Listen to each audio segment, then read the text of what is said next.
Hello दोस्तों, कैसे हो आप सभी लोग। आई होप कि आप सभी लोग स्वस्थ होंगे और मस्त होंगे और अपनी तैयारी अच्छे से कर रहे होंगे। तो जैसा कि मैंने आप सभी लोगों को पिछले वीडियो में 1 से 5 लेसन तक के जो 3 नंबर वाले वेरी मोस्ट इंपॉर्टेंट क्वेश्चन थे उसको मैंने आप सभी लोगों को बता दिया था। आज हम इस वीडियो में बात करने वाले हैं लेसन 6 से लेकर 10 तक के जो वेरी मोस्ट इंपॉर्टेंट क्वेश्चन होने वाले हैं उसके बारे में। जो 3 नंबर के वेरी मोस्ट इंपॉर्टेंट क्वेश्चन होंगे उसको आप सभी लोगों तक हल सहित प्रोवाइड कराने वाला हूं। तो वीडियो लंबी होगी थोड़ी, लेकिन आपके लिए हेल्पफुल वीडियो होने वाली है।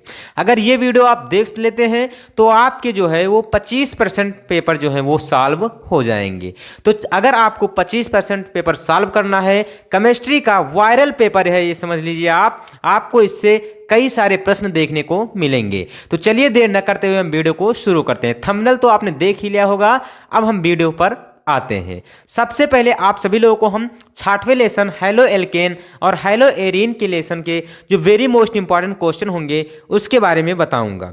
तो जो पहला क्वेश्चन है आप सभी लोग देख सकते हैं। आप सभी लोगों को पहला क्वेश्चन जो है वो स्क्रीन पर दिख रहा होगा। पहला क्वेश्चन क्या है? तो पहला क्वेश्चन जो है आपका वो क्या है? हैलो एल्केन में एक अणुक नाभिक रागी प्रतिस्थापन अभिक्रिया यानी SN1 अभिक्रिया यानी क्या है? SN1 की क्रिया विधि को समझाइए। क्या है क्वेश्चन? एक बार फिर से आप सभी लोग ध्यान से देख लीजिए। लिखा हुआ है हैलो एल्केन में एक अणुक नाभिक रागी प्रतिस्थापन अभिक्रिया, ब्रैकेट में दिया गया है आपको SN1। यानी अगर आप एक अणुक नाभिक रागी प्रतिस्थापन अभिक्रिया नहीं समझ पाते हैं तो SN1 अभिक्रिया करके आपको लिखाया गया है। तो SN1 की क्रिया विधि को समझाइए। ये क्वेश्चन जो है वेरी मोस्ट इंपॉर्टेंट क्वेश्चन है, हर बार आप सभी लोगों को देखने को मिलता है यूपी बोर्ड में। तो चलिए इसकी क्रिया विधि को हम समझ लेते हैं। देखिए बिल्कुल इजी सा ये इसकी जो क्रिया विधि है बिल्कुल इजी है, सिंपल लैंग्वेज है। अगर आप रिएक्शन से समझ जाते हैं तो आपको कुछ नहीं करना है। देखिए इसमें सबसे पहले मैं आपको रिएक्शन बता रहा हूं। देखिए क्या है ये रिएक्शन जो होता है वो 2 पद में होता है। फर्स्ट स्टेप में क्या होता है? फर्स्ट स्टेप में क्या होता है? एल्किल हैलाइड से हैलो समूह जो है वो निकल जाता है तथा कार्बोधनायन का निर्माण होता है। जैसे यहां पर देखिए क्या है, ये RX है, ये एल्किल हैलाइड है। ये अपक्रिया जो होगी वो मंद अपक्रिया होगी। क्या होगी? मंद अपक्रिया। यहां से क्या हो जाएगा? R+ प्राप्त होगा और X- निकल जाएगा। यानी एल्किल हैलाइड से हैलो समूह निकल जाता है तथा कार्बोधनायन का निर्माण होता है। अब सेकेंड स्टेप में क्या होता है? तो सेकेंड स्टेप में जो होता है देख लीजिए यहां पर सेकेंड स्टेप में जो होता है आपका, तो जो R+ यानी कार्बोधनायन है इस पर जो है वो नाभिक स्नेही यानी NU- आक्रमण करता है और ये अपक्रिया कैसी होती है? तीव्र अभिक्रिया होती है और उत्पाद का निर्माण हो जाता है। ठीक बेटा, तो बस इतना ही लिखना है। यही क्रिया विधि है SN1 अभिक्रिया की। यानी आपको ये कितने पदों में पूर्ण हो रही है?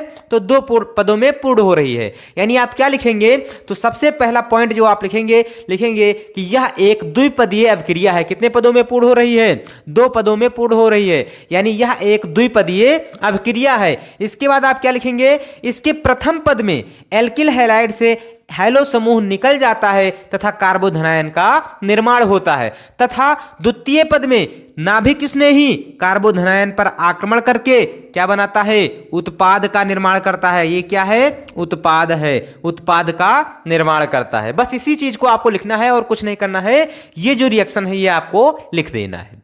तो चलिए देर न करते हुए हम डेफिनेशन को यहां पर लिख देते हैं। यानी SN1 अभिक्रिया की क्रिया विधि आप कैसे लिखेंगे? SN1 अभिक्रिया की क्रिया विधि जो है वो आप कैसे लिखेंगे? तो मैं लिख दे रहा हूं कि यह एक द्विपदीय अभिक्रिया है। द्विपदीय अभिक्रिया है। ठीक बेटा, ये पहला पॉइंट हो गया आपको जो लिखना है। ये एक पद ऊपर एक पद नीचे, यानी यह एक क्या है? द्विपदीय अभिक्रिया है। दूसरा नंबर यानी इसके प्रथम पद में क्या होता है? एल्किल हैलाइड से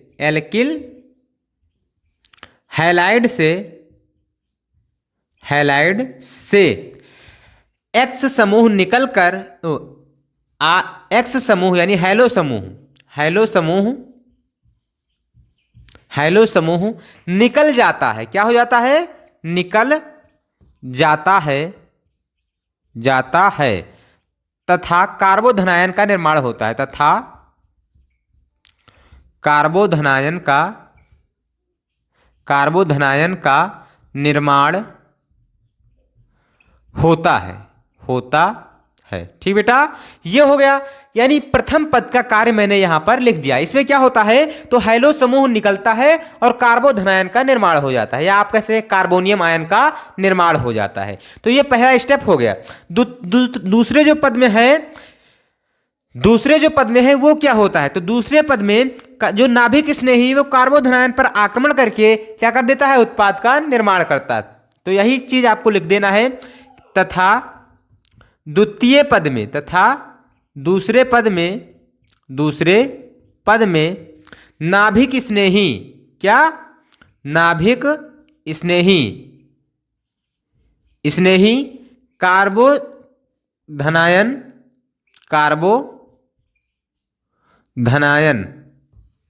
यहां पर मैं लिख दे रहा हूं, कार्बोधनायन पर आक्रमण करके, कार्बोधनायन पर आक्रमण करके उत्पाद का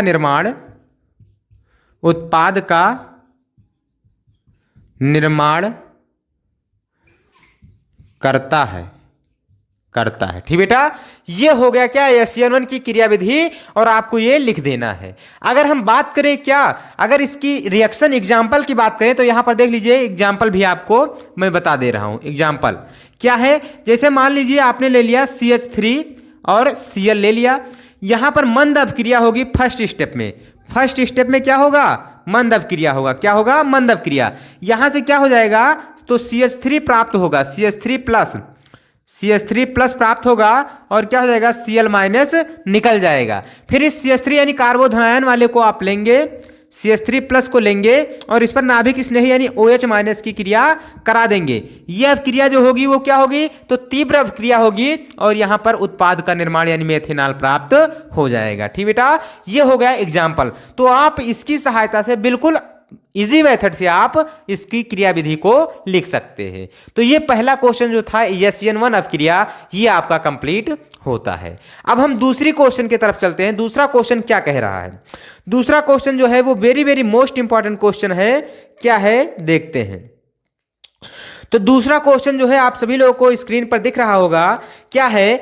हैलो एल्केन में द्वि अणुक नाभिक रागी प्रतिस्थापन अपक्रिया यानी SCN2 की क्रियाविधि लिखिए। क्या बताया? हैलो एल्केन में द्वि अणुक नाभिक रागी प्रतिस्थापन अपक्रिया यानी ब्रैकेट में आपको दिया गया है SCN2 की क्रियाविधि लिखिए। तो जैसे यहां पर SCN1 को समझा गया है, इसी प्रकार से आपको SCN2 को भी समझ लेना है, बिल्कुल सिंपल लैंग्वेज में। आपको पहले मैं रिएक्शन बताऊंगा, उसके बाद आपको लिख देना है क्रियाविधि। तो इसे हम क्या करते हैं? रेज कर देते हैं। देखिए, बहुत इजी मेथड से मैं आप सभी लोगों को बताने वाला हूं। आपको क्या करना है? अच्छे से तैयार कर लेना है। बिल्कुल सिंपल लैंग्वेज में मैं बता रहा हूं, तो आपको इसे मिस नहीं करना है। अगर आप इसे छोड़ देते हैं, इस वीडियो को स्किप कर देते हैं, या आप बढ़ाकर हाई स्पीड में देखते हैं, तो आपके समझ में नहीं आएगा और पेपर में आएगा तो आपसे छूट जाएगा। इसलिए आपको इसे अच्छे से तैयार कर लेना है और ढंग से आपको ये वीडियो देख लेना है। तो चलिए SCN2 अपक्रिया, SCN1 नहीं SCN2 अपक्रिया हम देख लेते हैं क्या है। तो SCN1 अपक्रिया, SCN2 अपक्रिया।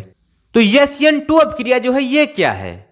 तो SCN2 अपक्रिया जो है ये एक पदीय अपक्रिया है। SCN1 जो थी वो क्या थी? दो पदीय थी, लेकिन ये क्या है? एक पदीय। जैसे यहां पर मैं बता दूं कि RX है, और RX पर क्या करेगा? नाभिक स्नेही कहां से आक्रमण करेगा?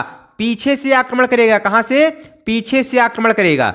NU माइनस पीछे से आक्रमण करेगा। अब जब पीछे से ये आक्रमण करेगा तो यहाँ ये क्या होगा? मंद अपक्रिया होगी। क्या होगी? मंद। और NU माइनस यहाँ से क्या हो जाएगा? जुड़ने लगेगा, और R से क्या हो जाएगा? X निकलने लगेगा। इसलिए यहाँ पर क्या हो जाएगा? आंशिक ऋणावेश यहाँ हो जाएगा, और यहाँ भी आंशिक ऋणावेश, और यहाँ पर क्या हो जाएगा? धनावेश हो जाएगा। इसे हम क्या लिख देंगे? बड़े ब्रैकेट में लिख देंगे। यानी एक संक्रमण अवस्था प्राप्त होगी, मध्यवर्ती संक्रमण अवस्था प्राप्त होती है इसमें। क्या प्राप्त होती है, यहाँ पर मैं लिख दे रहा हूँ मध्यवर्ती संक्रमण अवस्था, मध्यवर्ती संक्रमण अवस्था प्राप्त होती है, अवस्था प्राप्त होती है। ठीक बेटा, तो इसे आपको देख लेना है अच्छे से। इसके बाद क्या होगा, तीव्र गति होगी, उसके बाद तीव्र अभिक्रिया होगी और क्या होगी, ये यक्स जो है वो निकल जाएगा, यानी यक्स माइनस निकल जाएगा और NU क्या हो जाएगा, जुड़ जाएगा किसके साथ, तो R के साथ जुड़ जाएगा। ठीक बेटा, तो यही आपको लिखना है। यहाँ पर क्या हो रहा है, देखिए एक ही स्टेप में ये हो रहा है, ये क्या हो रहा है, एक ही स्टेप में ये हो रहा है। ठीक बेटा, तो आपको लिखना क्या है इसमें आपको लिखना है कि यह एक पदीय अभिक्रिया है। पहला पॉइंट आपको यही रहेगा कि यह एक पदीय अभिक्रिया है। इसमें क्या होता है, नाभिक स्नेही एल्किल हैलाइड पर पीछे से आक्रमण करता है तथा निकलने वाला हैलो समूह धीरे धीरे निकलना प्रारंभ कर देता है। जिस प्रकार नाभिक स्नेही एल्किल समूह से जुड़ना प्रारंभ करता है, उसी प्रकार क्या होता है, एक्स समूह एल्किल हैलाइड से निकलना प्रारंभ हो जाता है या टूटना प्रारंभ हो जाता है। इस प्रकार से इसमें मध्यवर्ती संक्रमण अवस्था प्राप्त होती है तथा आगे ये तीव्र अभिक्रिया करके क्या होता है, उत्पाद का निर्माण कर देता है। ठीक बेटा, यही चीज आपको लिखना है। जो यहां पर है ये क्या है, एल्किल हैलाइड। क्या होता है, ये जो NU माइनस क्या है, NU माइनस नाभिक स्नेही है। तो नाभिक स्नेही जो है वो एल्किल हैलाइड पर पीछे से आक्रमण करता है। क्या करता है, पीछे से आक्रमण करता है और मंद अभिक्रिया के फलस्वरूप ये क्या होता है, जिस प्रकार एल्किल हैलाइड से जुड़ना प्रारंभ करता है उसी तरह ये क्या होता है, X माइनस जो है वो टूटना प्रारंभ कर देता है। उसके बाद तीव्र हो जाती है अभिक्रिया और X माइनस निकल जाता है, NU क्या हो जाता है, R से जुड़ जाता है। तो इसी चीज को आपको लिख देना है। चलिए हम यहां पर लिख दे रहे हैं। देखिए क्या है, तो यहां पर आपको लिखना क्या है, देखिए समझिए, आपको लिखना है कि यह एक पदीय अभिक्रिया है। सबसे पहला पॉइंट आपका यही है कि यह एक पदीय अभिक्रिया है, एक पदीय अभिक्रिया है, अभिक्रिया है। ठीक बेटा, यह क्या है, एक पदीय अभिक्रिया है। इसमें क्या होता है, तो इसमें नाभिक स्नेही क्या करता है, एल्किल हैलाइड पर पीछे से आक्रमण करता है, एल्किल हैलाइड पर पीछे से आक्रमण करता है। कहां से, पीछे से आक्रमण करता है तथा क्या होता है, जब ये पीछे से आक्रमण करता है तो एक्स माइनस जो निकलने वाला समूह है वो क्या होता है, निकलना प्रारंभ कर देता है तथा निकलने वाला हैलो समूह टूटना प्रारंभ कर देता है, टूटना प्रारंभ कर देता है। ठीक बेटा, इसी बीच आप कह सकते हैं, इसी बीच एक मध्यवर्ती संक्रमण अवस्था प्राप्त होती है, मध्यवर्ती संक्रमण अवस्था प्राप्त होती है, अवस्था प्राप्त होती है। इसके फलस्वरूप उत्पाद का निर्माण होता है, उत्पाद का निर्माण होता है। ठीक बेटा, यानी क्या होता है, देखिए यहां पर क्या होता है, नाभिक स्नेही पीछे से आक्रमण करता है तथा टूटने वाला हैलो समूह क्या होता है, निकलने वाला टूटना प्रारंभ कर देता है। यहां पर क्या होता है, मध्यवर्ती संक्रमण अवस्था प्राप्त होती है और इसके बाद क्या होता है, उत्पाद का निर्माण। ये क्या है, तो ये आपका जो है वो उत्पाद है। क्या है, उत्पाद है। तो ये क्या है, उत्पाद का निर्माण प्राप्त होता है। ठीक बेटा, तो इस प्रकार से दूसरा क्वेश्चन था आपका, यानी दूसरा क्वेश्चन क्या था, तो आपका दूसरा क्वेश्चन था हैलो एल्केन में द्वि अणुक नाभिक रागी प्रतिस्थापन अभिक्रिया यानी SN2 की क्रिया विधि को समझाइए। तो ये क्वेश्चन आपका ये कंप्लीट होता है। अब आगे हम देखते हैं तीसरे क्वेश्चन में, तीसरा क्वेश्चन आपका क्या है। तो देखिए तीसरा क्वेश्चन जो है ये very very most important question है, आप सभी लोगों को स्क्रीन पर दिख रहा होगा। देखिए तीसरा क्वेश्चन क्या कह रहा है। तीसरा क्वेश्चन है फ्रेऑन तथा DDT के उपयोग तथा इसके पर्यावरण पर प्रभाव पर संक्षिप्त टिप्पणी डालिए। क्या कह रहा है, फ्रेऑन तथा डीडीटी के उपयोग तथा इसके पर्यावरण पर संक्षिप्त टिप्पणी डालना है आपको क्या है। तो फ्रेयान मैंने आप सभी लोगों को बताया है क्या होता है फ्रेयान। इसे हम क्या कर देते हैं, सबसे पहले रेज कर देते हैं। तो फ्रेयान मैंने आप सभी लोगों को बताया है क्या है। जल्दी से आप सभी लोग कमेंट कीजिए कि फ्रेयान क्या है, कमेंट कीजिए जल्दी से आप, या फ्रेयान का जो फार्मूला है उसे ही बता दीजिए। जल्दी से कमेंट कीजिए आप सभी लोग, तब तक मैं यहां पर इसे रेज करता हूं। देखिए फ्रेयान जो है वो क्या है, तो क्लोरोफ्लोरो कार्बन संबंधित एक क्या है, कार्बनिक यौगिक है। क्लोरोफ्लोरो कार्बन संबंधित क्या है, एक कार्बनिक यौगिक है। यहां पर मैं लिख दे रहा हूं फ्रेयान, फ्रेयान। तो फ्रेयान जो क्या है, एक क्लोरोफ्लोरोकार्बन संबंधित एक क्या है, यौगिक है, जो क्या करता है, जो एक गंधहीन और रंगहीन और अज्वलनशील गैस है। क्या है, रंगहीन, गंधहीन और अज्वलनशील गैस है। ये क्या करता है, इसी फ्रेयान का जो उपयोग है ये हम कहाँ करते हैं, फ्रेयान का उपयोग हम कहाँ पर करते हैं, यही तो पूछा गया है कि फ्रेयान तथा डीडीटी का उपयोग तथा इसका पर्यावरण पर क्या प्रभाव पड़ता है, इसी को बताना है। तो सबसे पहले फ्रेयान क्या है ये जान ले। तो फ्रेयान जो है वो क्लोरोफ्लोरो और कार्बन संबंधित एक क्या है, कार्बनिक यौगिक है, जो क्या होता है, एक रंगहीन, गंधहीन और अज्वलनशील गैस होती है। इसके बाद यहां पर हम क्या लिखेंगे, इसका उपयोग क्या करते हैं, तो इसका उपयोग रेफ्रिजरेटर यानी वातानुकूलन में प्रशीतक के रूप में करते हैं। किसके रूप में, प्रशीतक के रूप में हम इसका उपयोग करते हैं। इसके बाद पर्यावरण पर इसका क्या प्रभाव पड़ता है, तो पर्यावरण पर जो है ये ओजोन परत के क्षय के लिए इसे उत्तरदायी माना जाता है। यानी जब हम इसका प्रयोग करते हैं इसका, तो फ्रेयान का यानी कार्बन फ्रेयान, इसका फ्रेयान का जब हम उपयोग करते हैं तो क्या होता है, पर्यावरण में जो हमारे क्या है, ओजोन परत है, जो क्या कर रहा है, तो सूर्य से आने वाले पराबैंगनी किरणों को क्या करता है, रोकता है। अगर वो डायरेक्ट हमारे पास आ जाए तो हम सभी लोग किसके शिकार हो सकते हैं, तो कैंसर के शिकार हो सकते हैं। किसके, कैंसर के शिकार हो सकते हैं। तो ओजोन परत इससे हमें बचाता है। लेकिन अगर हम फ्रेयान का प्रयोग करेंगे तो फ्रेयान जो करता है वो क्या कर देता है, ओजोन परत का क्षय कर देता है। इसलिए ये क्या है, इसलिए जो है ये वो क्या है, पर्यावरण पर इसका बहुत बुरा प्रभाव पड़ता है। यानी अगर इसका हम प्रयोग करेंगे तो ये क्या करेगा, ओजोन परत को क्षय कर देगा, नष्ट कर देगा, जिससे क्या होगी, जो पराबैंगनी किरणें होंगी वो हमारे पास डायरेक्ट आ जाएंगी। जब डायरेक्ट आ जाएंगी तो हम लोग कैंसर के बीमारी हो जाएंगे, कैंसर से हम लोग पीड़ित हो जाएंगे। जब डायरेक्ट आ जाएगी तो क्या हो जाएगा, हम लोग कैंसर से पीड़ित हो जाएंगे। ठीक बेटा, तो यानी फ्रेयान का उपयोग मैंने पढ़ा कहां पर, तो रेफ्रिजरेटर यानी वातानुकूलन में प्रशीतक के रूप में उपयोग हो गया। इसके बाद इसका जो पर्यावरण पर प्रभाव है वो क्या पड़ रहा है, तो पर्यावरण में ये क्या करता है, तो पर्यावरण में ये जो है वो अवक्षय पर यानी ओजोन परत को क्या करता है, क्षय करता है। इसमें इसको उत्तरदायी माना गया है ओजोन परत को क्षय करने में। ये हो गया फ्रेयान का उपयोग। अगर आपको लिखना है तो यहां पर मैं देखिए लिख दे रहा हूं बिल्कुल सिंपल लैंग्वेज में। क्या है, फ्रेयान जो है वो क्या है, यह फ्लोरो कार्बन, क्लोरोफ्लोरोकार्बन वर्ग से संबंधित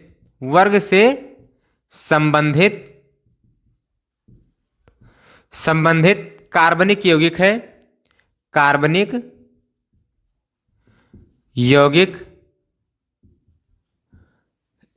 यौगिक है, जो रंगहीन, गंधहीन और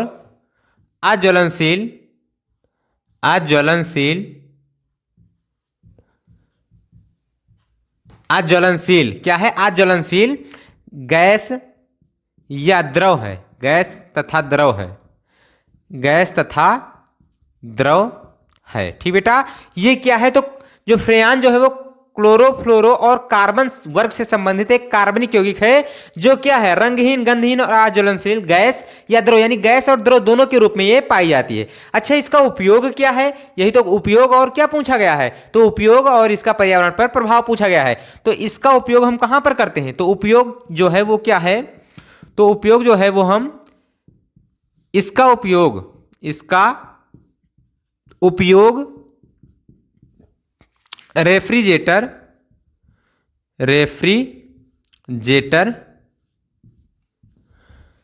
यानी वातानुकूलन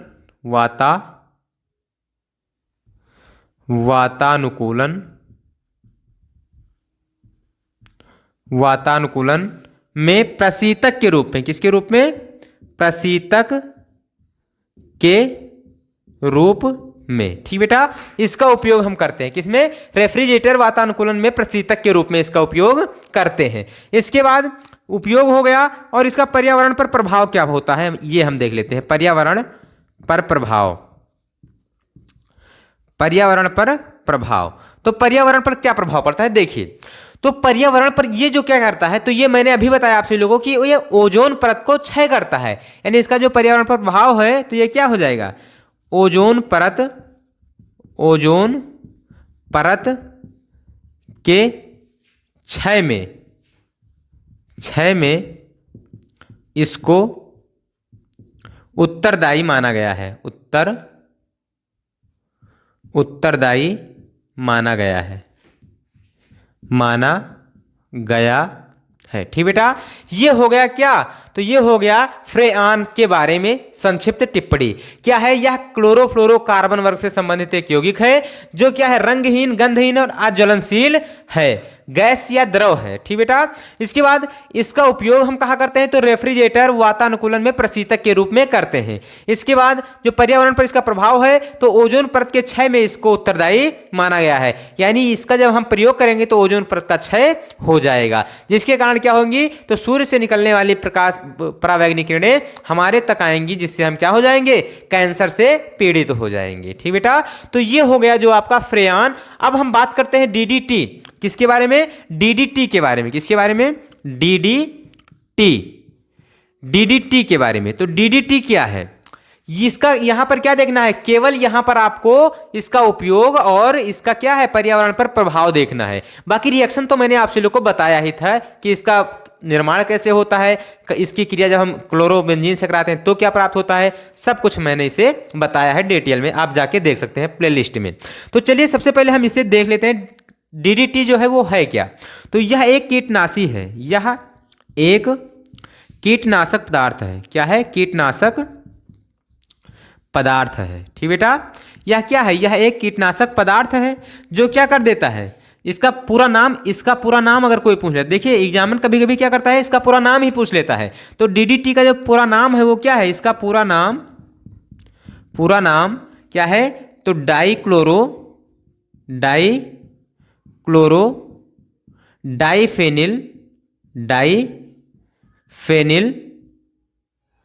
ट्राइक्लोरो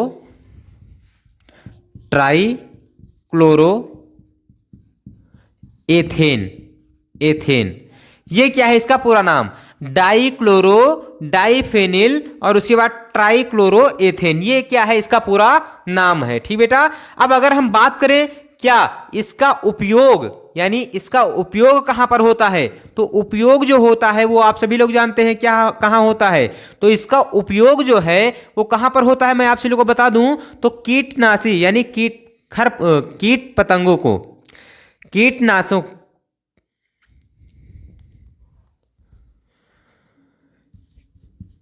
कीट पतंगों को नष्ट करने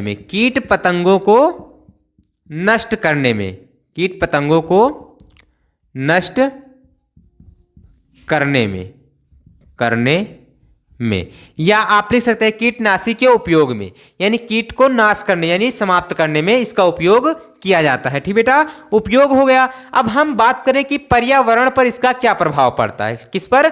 पर्यावरण में प्रभाव, पर्यावरण पर इसका प्रभाव, पर्यावरण पर प्रभाव। तो पर्यावरण पर क्या प्रभाव पड़ता है इसका देख लीजिए। तो देखिए पर्यावरण पर जो इसका प्रभाव पड़ता है ये क्या है? सबसे पहले ये एक जैव अपघट्य पदार्थ है। क्या है? जैव अपघट्य पदार्थ नहीं है, यानी ये अपघटित नहीं होता है, यानी ये क्या होता है? वातावरण में काफी लंबे समय तक उपस्थित रहता है। तो मैं यहां पर लिख दे रहा हूं कि यह वातावरण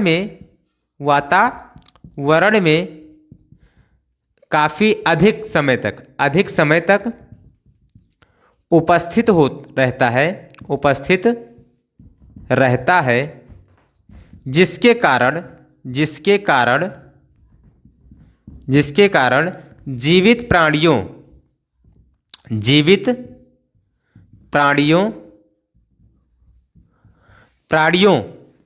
के लिए यह अत्यधिक अत्यधिक विषैला हो जाता है, विषैला विषैला होता है या हो जाता है, होता है। यानी क्या होता है, यह वातावरण में अधिक समय तक उपस्थित रहता है, अधिक समय तक उपस्थित रहता है, जिसके कारण क्या होता है, जीवित प्राणियों के लिए यह अत्यधिक विषैला होता है। और ये क्या हो गया, अधिक समय तक नष्ट नहीं हो रहा है, तो जीवित प्राणियों के लिए विषैला हो रहा है। इसलिए क्या हो गया,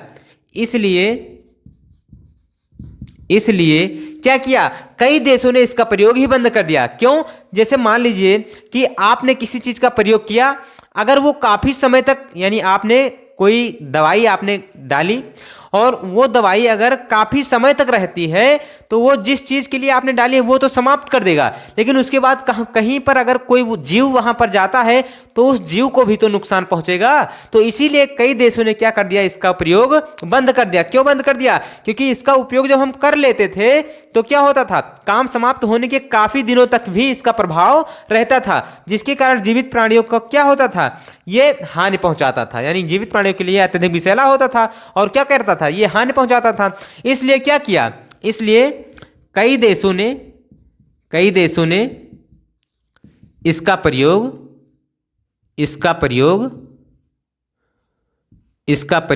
बंद कर दिया। ठीक बेटा, प्रयोग बंद कर दिया।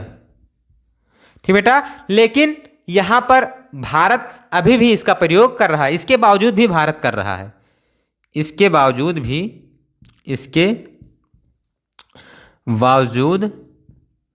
भी भारत में प्रचुर मात्रा में इसका उपयोग किया जाता है।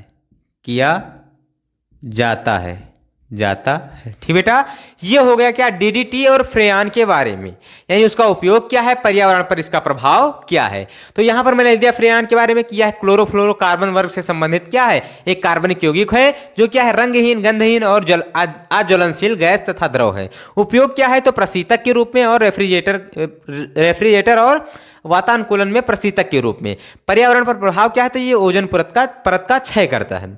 इसके बाद डीडीटी क्या है, तो यह एक कीटनाशी है, कीटनाशी के उपयोग में इसका प्रयोग किया जाता है। इसका पूरा नाम तो डाइक्लोरो डाइफेनिल ट्राइक्लोरोएथेन होता है। इसके बाद उपयोग क्या है, तो कीटनाशी के रूप में बताया। और पर्यावरण पर प्रभाव क्या है, तो यह क्या होता है, अत्यधिक समय तक यह उपस्थित रहता है, जिसके कारण यह क्या होता है, जीवों के लिए अत्यधिक विषैला हो जाता है। इसलिए इसका प्रयोग क्या कर दिया गया, बंद कर दिया गया। लेकिन भारत में अभी भी इसका प्रयोग हो रहा है। ठीक बेटा, तो ये हो गया डीडीटी और फ्रेयान का आपका उपयोग, जो क्वेश्चन था आपका ये कंप्लीट होता है। अब नेक्स्ट क्वेश्चन हम देखते हैं क्या है, अगला क्वेश्चन। तो अगला क्वेश्चन आप सभी लोगों को स्क्रीन पर दिख रहा होगा। अगला क्वेश्चन क्या कह रहा है, देखिए अगला क्वेश्चन कह रहा है कि क्लोरोबेंजीन के हैलोजनीकरण, नाइट्रीकरण तथा सल्फोनीकरण की अभिक्रिया के समीकरण लिखिए। यानी आपको केवल समीकरण लिखना है और कुछ नहीं करना है। क्या है क्वेश्चन, क्लोरोबेंजीन के हैलोजनीकरण, नाइट्रीकरण तथा सल्फोनीकरण के अभिक्रिया का समीकरण लिखिए। तो चलिए इसे हम रेज कर देते हैं, उसके बाद आप सभी लोगों को बताते हैं। तो देखिए क्लोरोबेंजीन का क्या किया है, हैलोजनीकरण और उसके बाद सल्फोनीकरण और नाइट्रीकरण, 3 समीकरण आपको लिखना है और आपको 3 नंबर पक्के हो जाएंगे। तो चलिए हम उस तीनों को बिल्कुल सिंपल लैंग्वेज में समझा देते हैं। आप देखिए, अगर एक समझ में आ जाता है तो सारा कुछ आप आसानी से समझ लेंगे। ठीक बेटा, तो चलिए हम उसे सॉल्व कराते हैं। देखिए सबसे पहले आप क्लोरोबेंजीन ले लीजिए। क्लोरोबेंजीन की क्रिया आप नाइट्रीकरण कराना है, हैलोजनीकरण कराना है और क्या कराना है, सल्फोनीकरण कराना है। तो चलिए हम सबसे पहले इसे लेते हैं। तो आप ले लीजिए क्लोरोबेंजीन। तो यहां पर हम क्या ले लें, क्लोरोबेंजीन ले लें। क्या ले लें, क्लोरोबेंजीन। और क्लोरोबेंजीन की क्रिया हम किससे करा दें, तो क्लोरोबेंजीन की क्रिया हम करा देंगे Cl2 से। किससे, Cl2 से। यहां पर क्या करा दें, हैलोजनीकरण। क्या करा दें, हैलोजनीकरण। तो क्या प्राप्त हो जाएगा हैलोजनीकरण कराने पर, तो आप जानते हैं एक पैरा में और एक आर्थो में क्या प्राप्त हो जाएगा, क्लोरो प्राप्त हो जाएगा। तो यहां पर मैं लिख दे रहा हूं, देखिए यहां पर आपका प्राप्त जो हो जाएगा, एक क्या प्राप्त हो जाएगा, तो एक आपका ये क्लोरोबेंजीन था ही और एक पैरा में आपको क्या प्राप्त होगा, आर्थो में एक प्राप्त हो जाएगा क्लोरो, और दूसरा किस में प्राप्त हो जाएगा, तो दूसरा आपको प्राप्त हो जाएगा पैरा में क्लोरो प्राप्त हो जाएगा। ठीक बेटा, तो इसका नाम क्या हो जाएगा, तो आप सभी लोग लिख सकते हैं आर्थो डाइक्लोरोबेंजीन, यहाँ पर पैरा डाइक्लोरोबेंजीन लिख सकते हैं। ठीक बेटा, इस प्रकार से ये आप प्राप्त कर सकते हैं। तो पहला जो रिएक्शन था यानी क्या था, तो आप सभी लोग क्या था, तो क्लोरोबेंजीन का हैलोजनीकरण था। तो ये आपका कंप्लीट होता है। अब अगला जो हम देखते हैं, बात करते हैं यहाँ पर, तो क्या हो जाएगा दूसरा नंबर। दूसरा नंबर जो आपका है वो क्या है, तो क्लोरोबेंजीन का क्या है, नाइट्रीकरण। क्या है, नाइट्रीकरण। इसे हम थोड़ा बड़ा बना देते हैं। नाइट्रीकरण यानी आप सभी लोग जानते हैं नाइट्रीकरण में क्या होता है, तो HNO3 से क्रिया होता है। किससे, HNO3 से। तो क्लोरोबेंजीन ले लिया और HNO3 से क्रिया करा दिया। किससे क्रिया करा दिया, HNO3 से। यहां से एक H जाएगा, एक Cl यहां से जाएगा और एक O यहां से जाएगा। क्या बना लेगा, तो आप सभी लोग जानते हैं, देखिए सबसे पहले एक H जाएगा और एक Cl जाएगा। क्या बना लेगा, जल्दी से बोलिए आप सभी लोग, HCl बना लेगा। बिल्कुल सही आपने बताया, HCl बनाएगा, लेकिन HCl इससे नहीं बनाना है। बनाना क्या है, तो जिस प्रकार यहां पर बना हुआ है, आर्थो में NH2 जुड़ गया है, पैरा में NH2 जुड़ गया है, इसी प्रकार यहां भी आर्थो में आपको NO2 जोड़ना है और एक पैरा में NO2 जोड़ना है। इसीलिए मैंने बताया था कि अगर एक रिएक्शन समझ में आ गया तो सारा उसी प्रकार से होना है। तो ये Cl तो ऐसे ही जुड़ा रहेगा। यहां पर देखिए कुछ नहीं करना है, जहां जहां आपने NH2 जोड़ा है वहां वहां आपको क्या जोड़ देना है, तो वहां वहां आपको जोड़ देना है NO2। अब आप पूछेंगे कि सर यहां NO3 था, HNO3 था, वो कहां गया, तो देखिए भाई यहां भी एक H है, तो एक H यहां का निकला, एक H यहां का निकला, एक O यहां का निकला, तो एक H यहां का और एक H यहां का और एक O यहां का। तो क्या होगा, एक H जुड़ेगा तो 2 H हो जाएगा और एक O यानी H2O के रूप में क्या हो जाएगा, बाहर हो जाएगा। तो यानी जब आप क्या करेंगे, नाइट्रीकरण करेंगे, तो एक आर्थो और एक पैरा क्या बन जाएगा, नाइट्रोक्लोरोबेंजीन प्राप्त हो जाएगा। ठीक बेटा, तो ये हो गया क्या, तो ये जो आपका हो गया, ये आपका हो गया किसका, तो ये आपका हो गया नाइट्रीकरण हो गया, यानी दूसरा रिएक्शन आपका कंप्लीट हो गया। इसे भी गर्म करना पड़ेगा। अब इसके बाद जब तीसरा जो टॉपिक है वो क्या है, तो तीसरा नंबर, तीसरा आपका सल्फोनीकरण था। क्या था, सल्फोनीकरण। तो चलिए क्लोरोबेंजीन मैंने ले लिया, इसका क्या कर देना है, सल्फोनीकरण कर देना है। क्लोरोबेंजीन ले लिया, सल्फोनीकरण भाई करना है तो H2SO4 तो लेना ही पड़ेगा। चलिए H2SO4 भी मैंने ले लिया।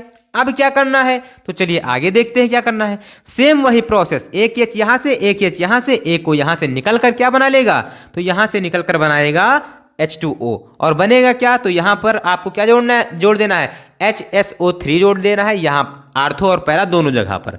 तो आपका प्राप्त हो जाएगा क्या, वही सल्फोन, जो आपका आर्थो सल्फोनिक क्लोरोबेंजीन, क्या हो जाएगा, आर्थो सल्फोनिक अम्ल क्लोरोबेंजीन प्राप्त हो जाएगा। तो यहां पर मैं लिख दे रहा हूं, देखिए ये क्लोरो है और यहां पर क्या हो जाएगा, HSO3 हो जाएगा। इसके बाद क्या हो जाएगा, अब H जो है यहां पर नहीं जुड़ा, यस इसके साथ जुड़ा हुआ है।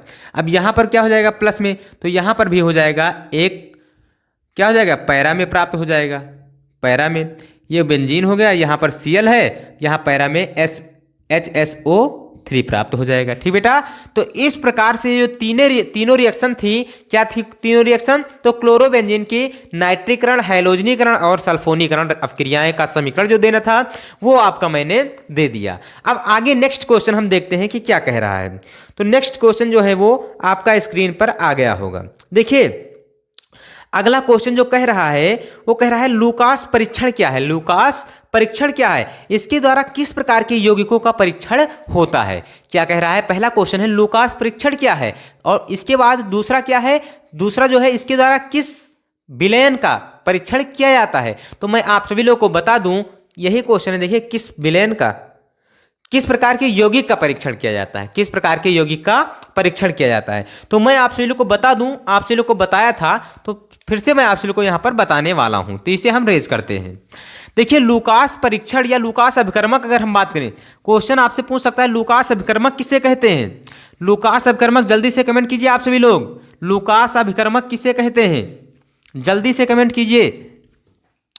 देखिए लूकास अभिकर्मक किसे कहते हैं, यहां पर समझिए, एक जेडियन Cl2 ले लिया गया यानी जिंक क्लोराइड। क्या ले लिया गया? Zinc chloride. एक ZnCl2 ले लिया गया, जिंक क्लोराइड।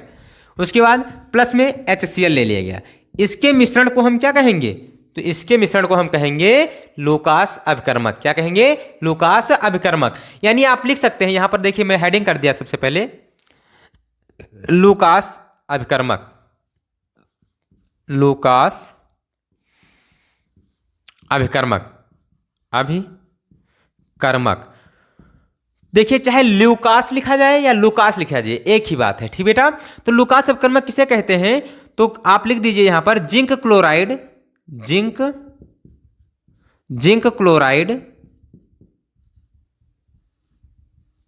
क्लोराइड तथा सांद्र HCl के 1:1 के मिश्रण को क्या कहते हैं? तो लूकास अभिकर्मक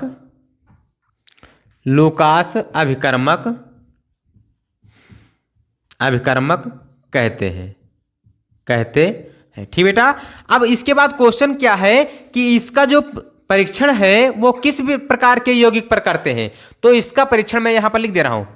इसका परीक्षण प्राथमिक,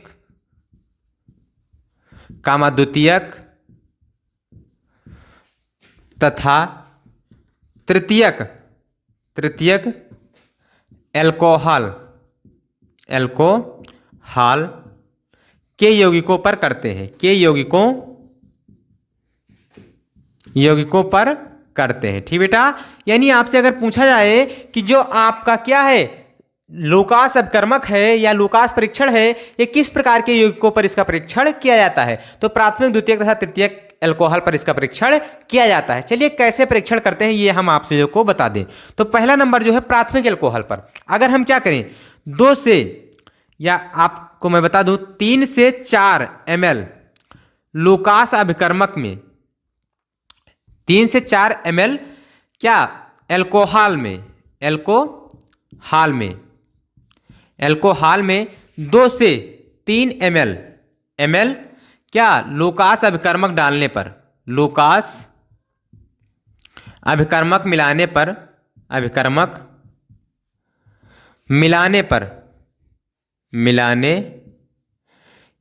मिलाने या मिलाकर गर्म करने पर यदि कोई क्रिया नहीं होती है, यदि कोई क्रिया नहीं होती है तो वह कौन सा विलयन हो जाएगा? तो वह प्राथमिक एल्कोहल होगा। क्या होगा? प्राथमिक एल्कोहल होगा, ठीक बेटा। यानी क्या होगा देखिए यहां पर समझिए कि यदि 3 से 4 ml हम क्या ले लें, एल्कोहल ले लें, उसमें 2 से 3 ml लूकास अभिकर्मक मिलाकर क्या कर दें, गर्म कर दें। तो अगर कोई क्रिया नहीं होता है, जैसा आपने लिया था एल्कोहल वैसा ही है, तो वो क्या हो जाएगा? वो हो जाएगा आपका क्या? तो आपका हो जाएगा प्राथमिक एल्कोहल। अच्छा, हम रिएक्शन क्या होगा इसका? तो देखिए यहां पर क्या ले लिया मैंने, एल्कोहल ले लिया मान लीजिए ROH, और प्लस HCl की उपस्थिति में इसकी क्रिया किससे करा देंगे हम? तो इसकी क्रिया हम करा देंगे ZnCl2।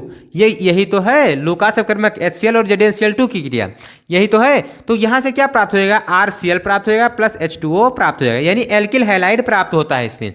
लेकिन अगर कोई क्रिया नहीं हो रहा है तो क्या हो जाएगा? हम क्या मान लेंगे कि प्राथमिक एल्कोहल है। अगर क्या होता है यहां पर देखिए मैं लिख दे रहा हूं, यदि दूसरा नंबर, यदि कुछ समय पश्चात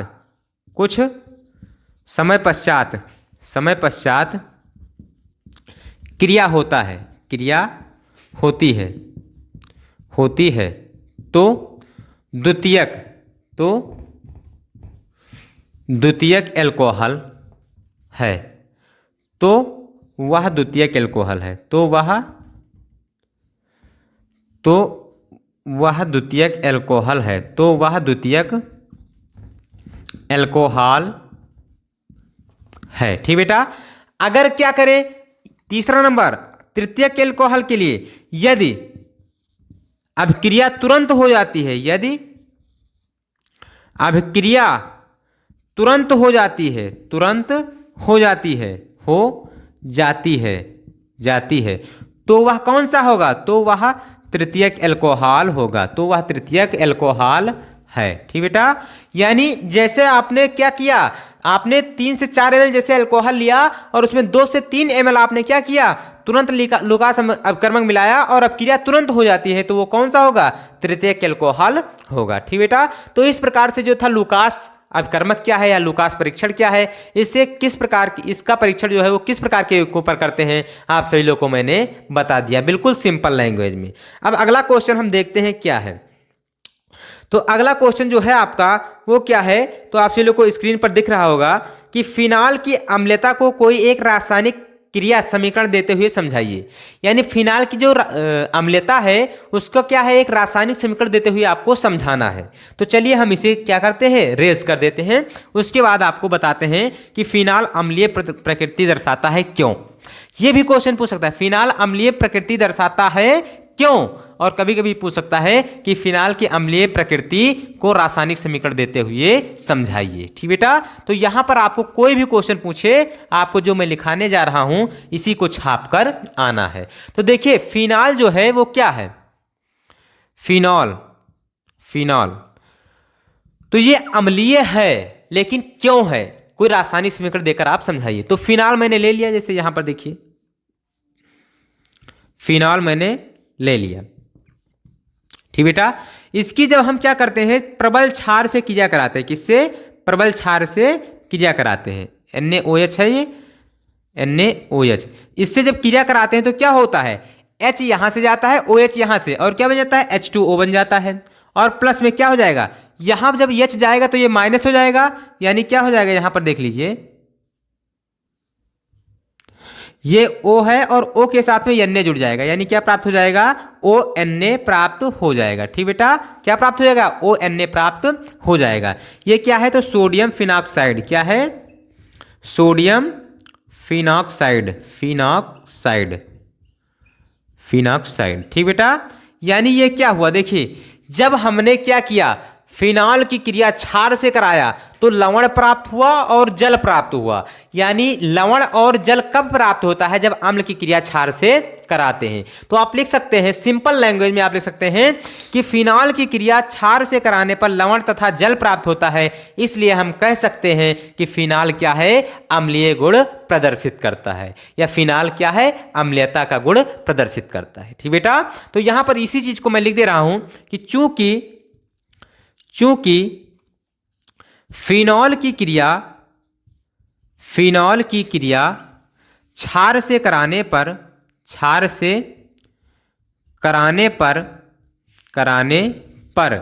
लवण तथा जल बनता है, इसलिए हम कह सकते हैं, या कह सकते हैं नहीं, इसलिए क्या है, इसलिए फिनॉल अम्लीयता गुण प्रदर्शित करता है, अम्लीयता का गुण प्रदर्शित करता है,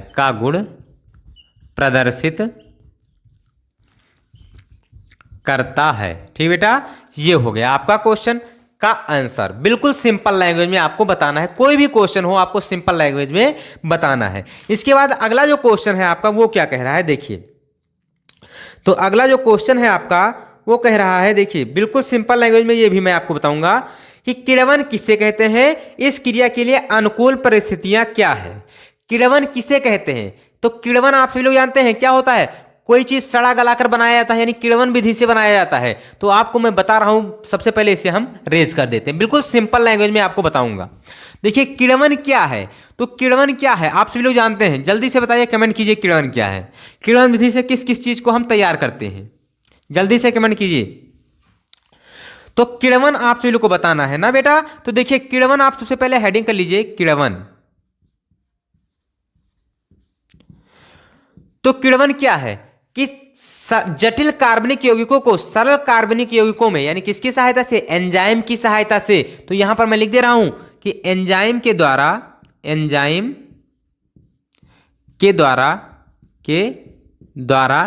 जटिल कार्बनिक यौगिकों को, जटिल कार्बनिक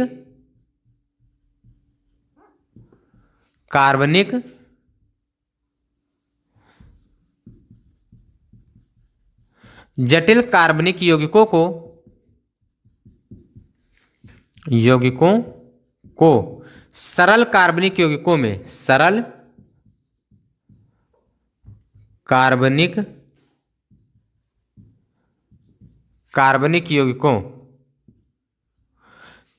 यौगिकों में तोड़ने की क्रिया को क्या कहते हैं, कि क्रिया को किण्वन कहते हैं, कि क्रिया को किण्वन कहते हैं। ठीक बेटा, ये हो गया किण्वन की प्रक्रिया। अब इसके बाद जो अगला क्वेश्चन था वो क्या था इसी में, तो इसके बाद अगला क्वेश्चन जो था, इस क्रिया के अनुकूल परिस्थितियां क्या क्या है, इस क्रिया के अनुकूल परिस्थितियां क्या क्या है, ये थी अगली क्रिया, अगला क्वेश्चन जो था। तो आप सभी लोग लिख सकते हैं कि पहला क्वेश्चन, पहला नंबर यानी अनुकूल परिस्थितियां, तो परिस्थितियां क्या क्या थी, तो आप सभी लोग लिख सकते हैं। तो पहला नंबर जो है वो क्या होना चाहिए, विलयन जो होना चाहिए वो तनु होना चाहिए। क्या होना चाहिए, विलयन तनु होना चाहिए, विलयन तनु होना चाहिए, तनु होना चाहिए। अच्छा, कौन सा विलयन तनु होना चाहिए भाई, तो यहां पर देखिए, जिस कार्बनिक यौगिक को क्या करना है, सरल कार्बनिक यौगिक में तोड़ना है, उसका विलयन तनु होना चाहिए। दूसरा नंबर, इसका ताप 20 से 30 डिग्री सेल्सियस होना चाहिए, डिग्री सेल्सियस होना चाहिए। ठीक बेटा, उसके बाद अच्छा 20 से 30 डिग्री सेल्सियस क्यों होना चाहिए, इसलिए होना चाहिए ताकि क्या हो, जो एंजाइम है यानी जो कीड़ है वो क्या हो, नष्ट ना हो। अच्छा, यहाँ पर देखिए, जटिल कार्बनिक यौगिक को सरल कार्बनिक यौगिक में कैसे तोड़े, कोई एक एग्जाम्पल देखिए। तो यहाँ पर देखिए, मैंने ले लिया C6H12O6, यहाँ पर मैंने क्या ले लिया, किण्वन कर दिया। क्या कर दिया, किण्वन कर दिया, किण्वन कर दिया किसकी उपस्थिति में, तो जाइमेज नामक एंजाइम की उपस्थिति में। क्या प्राप्त हो जाता है, तो आप सभी लोग जानते हैं C2H5OH प्राप्त हो जाता है, और प्लस में क्या निकल जाता है, तो आप सभी लोग जानते हैं क्या हो जाता है, CO2 निकल जाता है। संतुलित करना है, चलिए संतुलित कर देते हैं। यहां पर आपको 2 लगा देना है, यहां पर भी आपको 2 लगा देना है, संतुलित हो जाएगा। ठीक बेटा, तो चलिए अब हम आगे देखते हैं। देखिए यहां पर 2 हो गया। तीसरा नंबर जो क्या है, तो ऐसी स्थिति होनी चाहिए, होनी चाहिए कि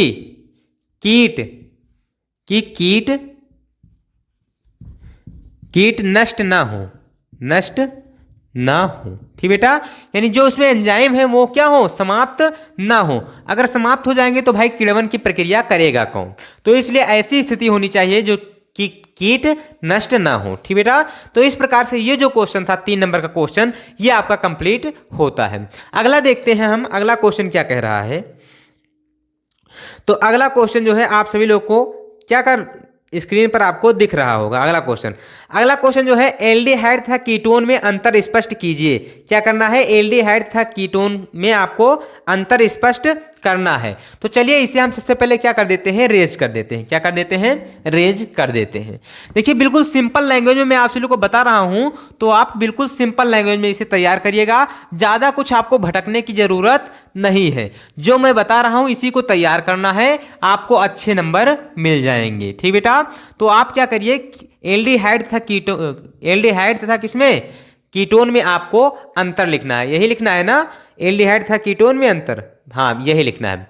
एल्डिहाइड और कीटोन में आपको अंतर लिखना है। तो आप एक तरफ क्या लिख दीजिए, एल्डिहाइड लिख दीजिए, एल्डिहाइड, और दूसरी तरफ क्या लिख दीजिए, तो कीटोन लिख दीजिए। क्या लिख दीजिए, कीटोन। अब देखिए अंतर आपको लिखना है, 3 नंबर का क्वेश्चन है तो 3 अंतर लिख दीजिए, काम समाप्त हो जाएगा। तो पहला अंतर लिख दीजिए इसमें, ये क्या करता है, टालन अभिकर्मक के साथ क्रिया करके रजत दर्पण देता है। क्या करता है, लिखो, यह टालन अभिकर्मक के साथ, टालन अभिकर्मक के साथ क्रिया करके क्या देता है, तो रजत दर्पण देता है। रजत दर्पण देता है। ठीक बेटा, रजत दर्पण देता है। ये हो गया। ये क्या करता है, कोई क्रिया नहीं करता है, कोई क्रिया नहीं करता है, नहीं करता है। यानी ये टालन अभिकर्मक के साथ क्रिया करके रजत दर्पण देता है और ये कोई क्रिया नहीं करता है। दूसरा नंबर, ये क्या करता है, यह सिर्फ अभिकर्मक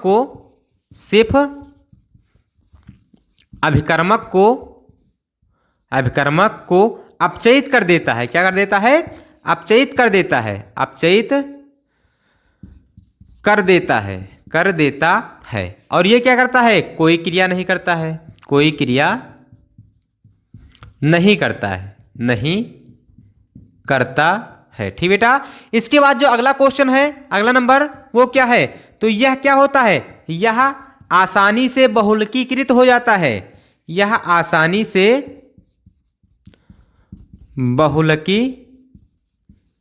बहुलीकृत हो जाता है, बहुलीकृत हो जाता है, बहुलीकृत हो जाता है, हो जाता है। और यह क्या होता है,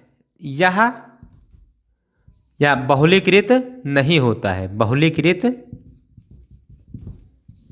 नहीं होता है। ठीक बेटा।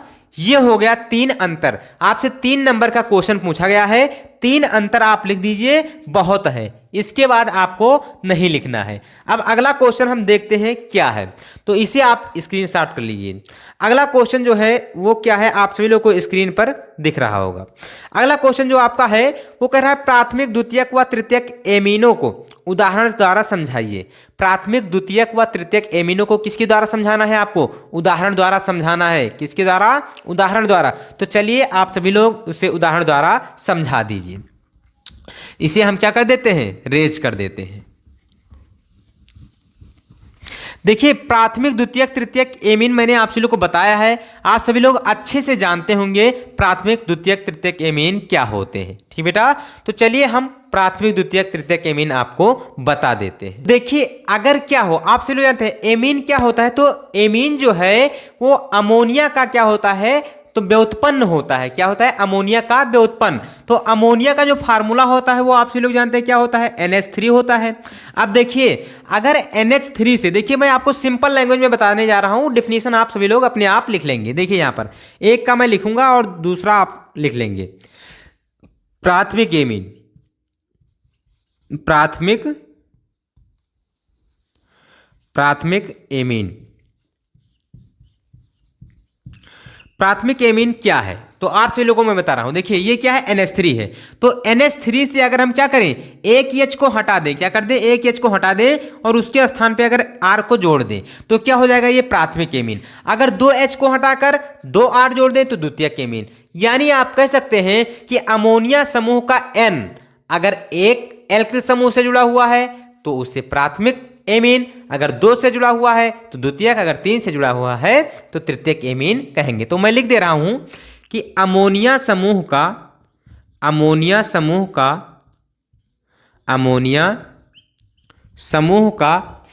नाइट्रोजन N परमाणु यदि एक एल्किल समूह से जुड़ा हुआ है, यदि एक एल्किल या एरिल समूह से जुड़ा हुआ है, या एरिल समूह से जुड़ा हुआ है, समूह से जुड़ा हुआ है, से जुड़ा हुआ है, तो उसे प्राथमिक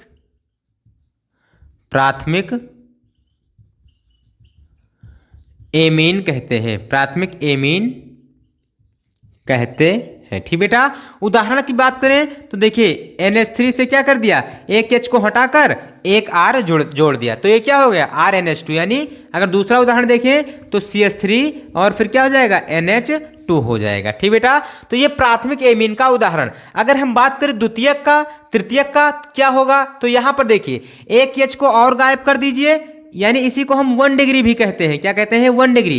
अब यहां से एक H को और गायब कर दीजिए तो NH हो जाएगा, एक R इस तरफ जुड़ जाएगा, तो ये क्या हो जाएगा 2 डिग्री हो जाएगा। इसी प्रकार अगर हम क्या कर दें, तीनों H को गायब करके 3 R समूह जोड़ दें, एल्किल समूह जोड़ दें, तो इसे 3 डिग्री या तृतीयक एमीन कहेंगे। तो द्वितीयक तृतीयक आप सभी लोग डिफिनेशन लिख लेंगे। क्या करना होगा कि N परमाणु यदि एक एल्किल समूह नहीं, यदि 2 एल्किल समूह से जुड़ा हुआ है तो उसे क्या कहेंगे, तो द्वितीयक एमीन कहेंगे। अगर N परमाणु 3 एल्किल समूह से जुड़ा हुआ है तो उसे क्या कहेंगे, तृतीयक एमीन कहेंगे। तो इस प्रकार से ये क्वेश्चन जो है वो आप सभी लोग लिख लेंगे। बिल्कुल इजी है, बिल्कुल आसान मेथड से मैंने आप सभी लोग को बताया है।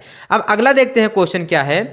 अगला क्वेश्चन आप सभी लोग को स्क्रीन पर दिख रहा होगा। देखिए अगला क्वेश्चन जो है वो क्या कह रहा है, तो एनिलीन के निर्माण की 3 विधियां, एनिलीन के निर्माण की क्या करना है, 3 विधियों का रासायनिक समीकरण लिखिए। एनिलीन के निर्माण की 3 विधियों का रासायनिक समीकरण आप सभी लोग को लिखना है। तो देखिए क्या करना होगा, आप सभी लोग समझिए आसानी से।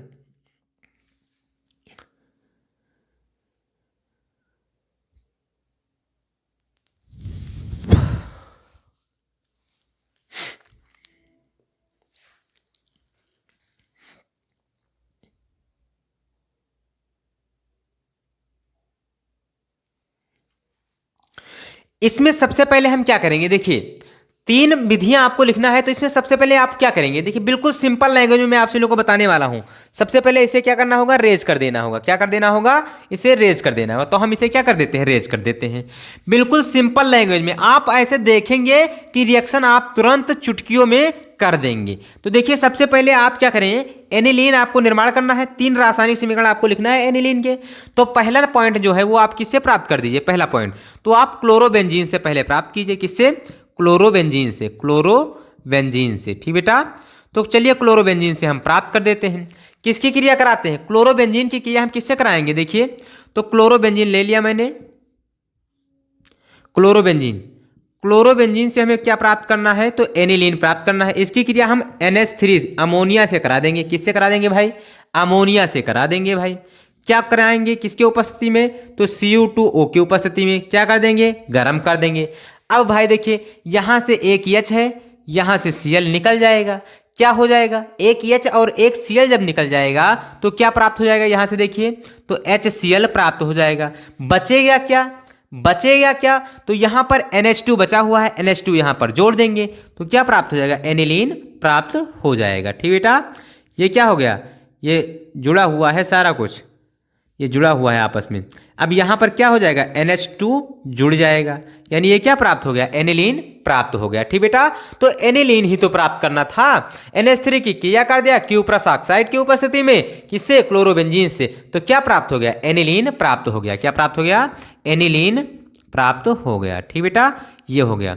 उसके बाद दूसरी रिएक्शन क्या थी, तो दूसरी रिएक्शन आप सभी लोग लिख लीजिए, किससे, फिनॉल से हम क्रिया करा देते हैं। किससे, फिनॉल से क्रिया, फिनॉल। तो फिनॉल का फार्मूला लिख लीजिए आप सभी लोग, ये हो गया फिनॉल। इसके बाद क्या कर दीजिए, इसकी क्रिया NH3 यानी अमोनिया से करा दीजिए। किसकी उपस्थिति में, तो ZnCl2 की उपस्थिति में। किसकी उपस्थिति में, ZnCl2 की उपस्थिति में गर्म कर दीजिए। क्या प्राप्त हो जाएगा, फिर वही चीज H और OH मिलकर क्या बन जाएगा, H2O बन जाएगा। क्या बन जाएगा, H2O। और फिर प्लस में क्या बन जाएगा, यहां से NH2 इसमें जुड़ जाएगा, यानी क्या हो जाएगा, देखिए यहां पर क्या हो जाएगा, तो NH2 यहां पर जुड़ जाएगा। ठीक बेटा, तो ये हो गया। अब ये क्या हो गया, एनिलीन प्राप्त हो गया। क्या प्राप्त हो गया, एनिलीन प्राप्त हो गया। ठीक बेटा, ये भी प्राप्त हो गया।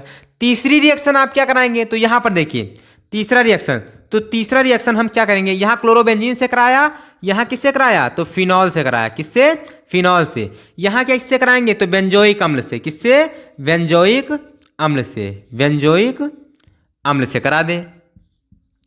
बेंजोइक अम्ल का फार्मूला आप सभी लोग जानते हैं क्या होता है, तो यहां पर देख लीजिए क्या होता है, ये है। उसके बाद हम क्या कराएंगे, COOH, ये समूह जोड़ दिया। इसकी क्रिया हम हाइड्रोजोइक अम्ल से कराएंगे। तो आप सभी लोगों को स्मिट ऑफ क्रिया मैंने बताया था H2SO4 की उपस्थिति में। ठीक बेटा, यहाँ भी गर्म कर दें H2SO4, या गर्म ना कीजिए, यहाँ अम्ल है तो गर्म वैसे ही हो जाएगा। अब यहाँ पर क्या प्राप्त होगा, तो यहाँ पर जो प्राप्त होगा आप सभी लोग देख सकते हैं। देखिए N2 है जो वो निकल जाएगा N2 गैस के रूप में। ये जो देखिए यहाँ पर CO2 है ये भी निकल जाएगा कार्बन डाइऑक्साइड गैस रूप में। और उसके बाद क्या हो जाएगा, देखिए यहाँ पर ये एक N और क्या हो जाएगा, एक H यहाँ का एक H यहाँ का जुड़कर क्या बना लेगा, एनिलीन प्राप्त कर लेगा। क्या प्राप्त कर लेगा, एनिलीन प्राप्त कर लेगा। ठीक बेटा, ये एनिलीन प्राप्त हो गया। ये क्या है, एनिलीन, एनिलीन। ठीक बेटा, तो इस प्रकार से जो रिएक्शन था ये आपका तीनों कंप्लीट हो गया। यानी एनिलीन बनाने की जो 3 रासायनिक समीकरण पूछा गया था वो इसमें आपसे लोगों ने कंप्लीट कर लिया। अगला क्वेश्चन हम देखते हैं क्या है। अगला क्वेश्चन जो है आपका very very most important question है, जो कि क्या है, तो टालन अभिकर्मक क्या है। टालन अभिकर्मक क्या है, इसके बाद है कि इसकी ग्लूकोज के साथ अपक्रिया का समीकरण लिखिए। यानी ग्लूकोज के साथ इसका आपको रिएक्शन लिखना है। तो चलिए हम इसे क्या कर देते हैं, रेज कर देते हैं। उसके बाद आप सभी लोगों को बताते हैं कि टालन अभिकर्मक क्या है और इसकी ग्लूकोज के साथ रिएक्शन क्या होती है। ठीक बेटा, तो चलिए इसे हम क्या कर देते हैं, रेज कर देते हैं। देखिए बिल्कुल सिंपल लैंग्वेज में मैं आप सभी लोगों को बताने वाला हूं, तो आप सभी लोगों को वीडियो मिस नहीं करना है, ना ही स्किप करना है वीडियो को। क्योंकि अगर एक भी रिएक्शन आप छोड़ देते हैं और अगर वो आ जाता है बोर्ड में तो आप बहुत पछताओगे। तो चलिए इसे हम रेज करके आपको बिल्कुल सिंपल लैंग्वेज में बताने वाला हूं टालन अभिकर्मक क्या है। तो देखिए टालन अभिकर्मक में 3 चीज मिलाया जाता है। क्या चीज, 3 चीज। तो तीनों चीज का मैं फार्मूला लिख दे रहा हूं। देखिए यहां पर 3 चीज में क्या क्या है। तो पहला नंबर AgNO3 होता है। क्या होता है, AgNO3। इसके बाद दूसरा नंबर क्या होता है, तो NaOH होता है। तीसरा नंबर क्या होता है, तो अमोनियम हाइड्रोक्साइड NH4OH होता है। बस तीनों चीजों को मिला दिया जाता है तो क्या प्राप्त हो जाता है, Ag2O प्राप्त हो जाता है। क्या प्राप्त होता है, Ag2O। इसका स्वच्छ विलयन प्राप्त हो जाता है। इसी को हम क्या कहते हैं, टालन अभिकर्मक। यानी आप डेफिनेशन क्या लिखेंगे टालन अभिकर्मक का, तो आप लिखेंगे कि AgNO3 के 10% विलयन में, मैं यहां पर लिख दे रहा हूं डेरिवेशन, डेफिनेशन जो है यहां पर मैं लिख दे रहा हूं। देखिए AgNO3 के 10%, कितने, 10% जलीय विलयन, जलीय विलयन, विलयन में NaOH मिलाने पर, ठीक बेटा। AgNO3 का कितना, 10% विलयन, जलीय विलयन लिया, इसमें क्या मिला दिया है, NaOH मिला दिया। तो क्या प्राप्त हुआ, तो एक भूरा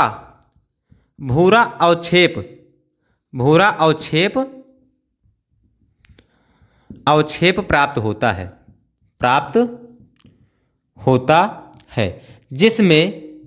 जिसमें हम क्या कर दें, तो जिसमें अमोनियम हाइड्रोक्साइड NH4OH का विलयन मिला दिया जाता है।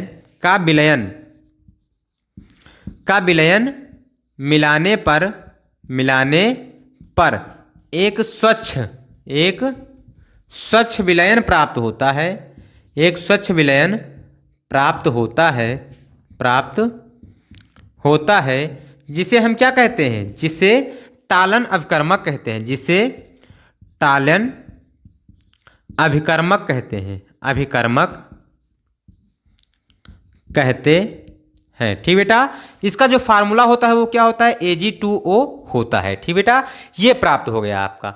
अब आपको क्या करना है, इसी के साथ यानी टालन अभिकर्मक के साथ किसकी क्रिया कराना है, ग्लूकोज की क्रिया कराना है। तो यहां पर मैं लिख दे रहा हूं, देखिए ग्लूकोज का फार्मूला होता है जो, वो क्या होता है, तो CHO होता है। इसकी क्रिया यहां पर देखिए क्या हो जाए, CHOH का होल 4।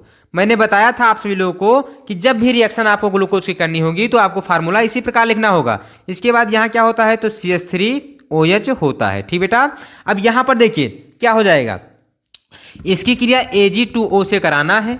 तो Ag2O से जब हम कराएंगे इसकी क्रिया तो क्या होगा, Ag जो है वो किसमें, रजत दर्पण में चेंज हो जाएगा। यानी Ag2O जो है वो Ag में चेंज हो जाएगा, किसमें, Ag में चेंज हो जाएगा। ये क्या हो जाएगा, काला अवक्षेप हो जाएगा। प्लस में क्या हो जाएगा, तो ये CHO जो है वो क्या हो जाएगा, ऑक्सीकृत हो जाएगा, यानी COOH में चेंज हो जाएगा, COOH में, और ये CHO OH का होल 4 और उसके बाद ये क्या हो जाएगा, तो CH3OH हो जाएगा, CH2OH हो जाएगा, CH3 नहीं CH2OH हो जाएगा। ठीक बेटा, तो ये क्या है, तो ग्लूकोनिक अम्ल है। क्या है, ग्लूकोनिक अम्ल, ग्लूकोनिक अम्ल। ठीक बेटा, यानी आप कह सकते हैं, और ये क्या है, रजत दर्पण। क्या है, रजत दर्पण। यानी आप कह सकते हैं कि ग्लूकोज की क्रिया किससे, तो आप से ग्लूकोज की क्रिया टालन अपकर्मक से कराने पर रजत दर्पण प्राप्त होता है। ठीक बेटा, ये रिएक्शन हो गया। और क्या था, तो टालन अपकर्मक किसे कहते हैं, तो ये हो गया उसकी डिफिनीशन। अगला क्वेश्चन हम देखते हैं कि अगला क्वेश्चन क्या कह रहा है। तो अगला क्वेश्चन जो है आप सभी लोगों का वो क्या है, तो आरएनए पर संक्षिप्त टिप्पणी लिखिए। आरएनए क्या है, इस पर आपको संक्षिप्त टिप्पणी लिखनी है। तो आरएनए आप सभी लोग जानते हैं क्या है, तो आरएनए जो है वो एक राइबोन्यूक्लिक अम्ल होता है। क्या होता है, राइबोन्यूक्लिक अम्ल होता है। इसमें क्या होता है, तो इसमें क्षार होता है। क्या होता है, नाइट्रोजन वाला क्षार होता है ना, यानी नाइट्रोजन युक्त क्षार होता है इसमें। और ये क्या करता है, ये आनुवांशिक पदार्थ है। ये कहाँ उपस्थित होता है, तो कोशिका में उपस्थित होता है, कोशिका के अंदर केंद्रक में उपस्थित होता है। ये क्या कार्य करता है, तो ये प्रोटीन का संश्लेषण करता है। किसका संश्लेषण करता है, प्रोटीन का संश्लेषण। तो इसे हम सबसे पहले क्या कर देते हैं, रेज कर देते हैं। क्या कर देते हैं, रेज कर देते हैं। उसके बाद हम आप सभी लोग को बताते हैं नेक्स्ट क्वेश्चन जो है। तो सबसे पहले देखिए, इसको मैंने कितने सिंपल लैंग्वेज में बताया है, आप आशा करता हूं कि ये आपको समझ में आया होगा। तो चलिए आगे हम देखते हैं क्या है अगला क्वेश्चन। अगर आप सभी लोग ये वीडियो देख लेते हैं, पूरा वीडियो अगर आप ये अच्छे से देख लेते हैं, 2-3 बार अगर देख लेते हैं, तो 100% कि जो इससे टॉपिक आने वाले होंगे वो आपके बिल्कुल कंप्लीट हो जाएंगे। तो क्वेश्चन क्या था, अगला क्वेश्चन जो था वो था आरएनए पर संक्षिप्त टिप्पणी आपको लिखना है। क्या लिखना है, आरएनए पर संक्षिप्त टिप्पणी लिखना है। तो यहां पर मैं लिख दे रहा हूं, देखिए आरएनए, आरएनए तो ये क्या है, तो आरएनए क्या है, जल्दी से बताइए आप सभी लोग। मैंने अभी बताया ये क्या है, एक न्यूक्लिक अम्ल है। क्या है, एक न्यूक्लिक अम्ल है। तो यहां पर लिख देता हूं कि यह एक न्यूक्लिक अम्ल है, न्यूक्लिक अम्ल है, अम्ल है। ठीक बेटा, ये हो गया। इसमें क्या होता है, तो इसमें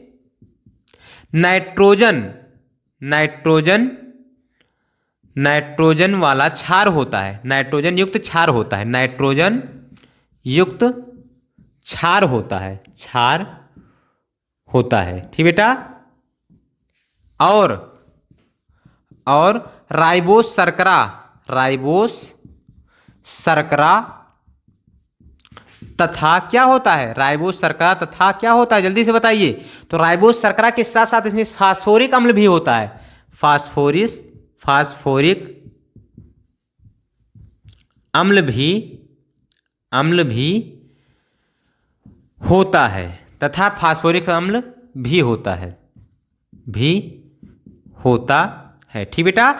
ये होगा क्या, आरएनए। यह एक न्यूक्लिक अम्ल है, इसमें क्या होता है, नाइट्रोजन युक्त क्षार होता है, तथा राइबोस शर्करा के साथ साथ क्या होता है, फास्फोरिक अम्ल भी होता है। इसके बाद हम क्या करें, तो ये जो होता है वो कहाँ पाया जाता है, तो यह कोशिका में पाया जाता है, कोशिका के अंदर केंद्रक में पाया जाता है। कहाँ, केंद्रक में पाया जाता है। ठीक बेटा, पाया जाता है। अब यहां पर देखिए जो आरएनए है ये क्या होता है, तो ये प्रोटीन संश्लेषण का कार्य करती है। यह क्या करता है, यह प्रोटीन संश्लेषण का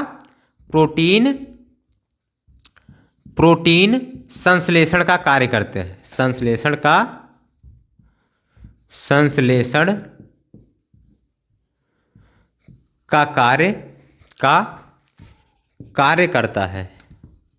कार्य करता है। ठीक बेटा, ये हो गया। ये आनुवांशिक पदार्थ भी है, यह क्या है, आनुवांशिक पदार्थ भी है। तो आपको संक्षिप्त टिप्पणी लिखना है, तो आप संक्षिप्त सा टिप्पणी लिख दीजिए कि यह एक न्यूक्लिक अम्ल है, इसमें नाइट्रोजन युक्त क्षार होता है। अब नाइट्रोजन युक्त क्षार कौन सा होता है, अगर आप लिखना चाहते हैं तो ब्रैकेट में लिख दीजिए, अगर नहीं लिखना चाहते हैं तो कोई दिक्कत नहीं है, आपको इसमें पूरा का पूरा नंबर मिलेगा। और राइबोसोम शर्करा तथा फास्फोरिक अम्ल भी होता है। उसके बाद यह कोशिका के अंदर केंद्रक में पाया जाता है। यह क्या करता है, तो प्रोटीन संश्लेषण का कार्य करता है। ठीक बेटा, ये हो गया क्या, तो ये जो है आपका वो आरएनए पर संक्षिप्त टिप्पणी हो गया। अगला क्वेश्चन जो है वो देखते हैं क्या है।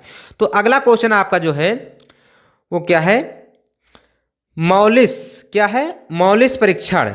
अगला क्वेश्चन जो आपका है वो क्या है, तो अगला क्वेश्चन आपका है मौलिस परीक्षण क्या है, मौलिस परीक्षण क्या है। तो देख लीजिए मौलिस परीक्षण किसे कहते हैं। मौलिस परीक्षण पर संक्षिप्त टिप्पणी आपको लिखना है। मौलिस परीक्षण पर क्या करना है, संक्षिप्त टिप्पणी लिखना है। तो देखिए बिल्कुल सिंपल सा है, बिल्कुल सिंपल सा है। आपको क्या करना है, इसमें कुछ नहीं करना है, बिल्कुल सिंपल सा ये है। आपको मैं बता देता हूं, बिल्कुल देखिए, आप देखेंगे वीडियो को तुरंत ही आपके समझ में आ जाएगा। इसे सबसे पहले हम क्या करते हैं, रेज कर देते हैं। क्या कर देते हैं, रेज कर देते हैं। देखिए मौलिक परीक्षण मैंने आप सभी को भी बताया है, लिखाया भी है आप सभी लोगों को नोट्स में, लेकिन फिर भी मैं आप सभी को बता दे रहा हूं। देखिए मौलिक परीक्षण, ये मान लीजिए कोई विलयन है, क्या है, ये एक परख नली है, इसमें क्या भरा हुआ है, एक विलयन भरा हुआ है। क्या भरा हुआ है, एक विलयन भरा हुआ है।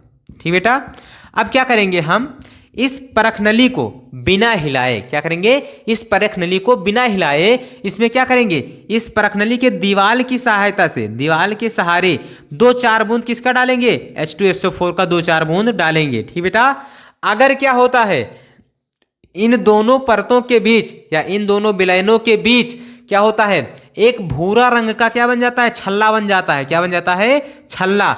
और उसके बाद इसमें क्या करते हैं, लूकास अभिकर्मक डाल देते हैं। क्या डाल देते हैं, लूकास अभिकर्मक डालते हैं। तो क्या हो जाता है, इसमें यदि क्या हो जाता है, पीला बैगनी रंग के बाद में क्या हो जाता है, बैगनी रंग का अगर छल्ला हो जाता है तो उससे हमें क्या पता चलेगा कि इसमें कार्बोहाइड्रेट उपस्थित है। क्या है, कार्बोहाइड्रेट उपस्थित है। यानी आपसे बहुविकल्पीय प्रश्न में पूछ सकता है कि मौलिक परीक्षण किसको ज्ञात करने में किया जाता है या किसके परीक्षण में किया जाता है, तो कार्बोहाइड्रेट की ज्ञात करने के परीक्षण में किया जाता है। तो क्या करेंगे, तो हम लेंगे क्या, हम लेंगे थोड़ा सा विलयन, उसमें क्या मिलाएंगे, लूकास अभिकर्मक मिलाएंगे।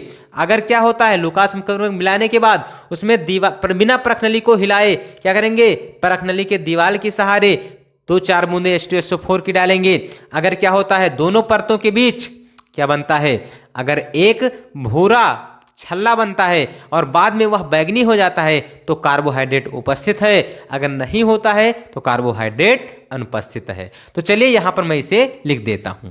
तो यहां पर क्या है, मौलिक परीक्षण। तो मौलिक परीक्षण आप सभी लोग हेडिंग कर लीजिएगा। मैं यहां पर लिख दे रहा हूं कि इसमें एक विलयन लेकर, इसमें एक विलयन को परख नली में लेकर, को परख नली में लेकर क्या करते हैं, परख नली में लेकर थोड़ा क्या करते हैं, आप मौलिक अभिकर्मक मिलाते हैं, मौलिक अभिकर्मक मिलाते हैं, अभिकर्मक मिलाते हैं। ठीक बेटा, उसके बाद परख नली को बिना हिलाए, परख नली को बिना हिलाए,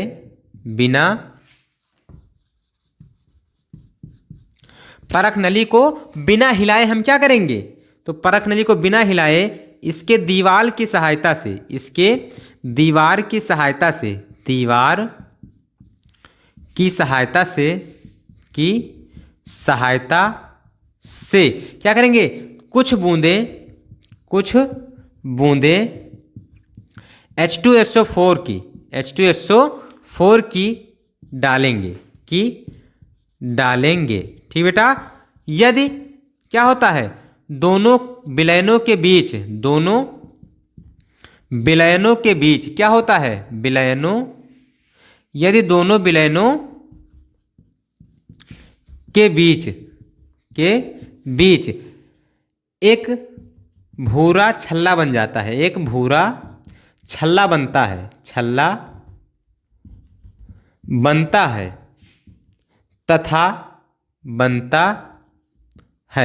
तथा कुछ समय पश्चात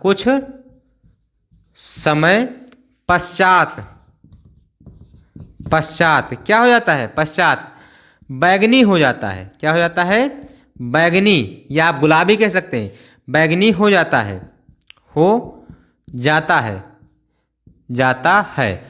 तो कार्बोहाइड्रेट उपस्थित है, तो कार्बोहाइड्रेट उपस्थित है,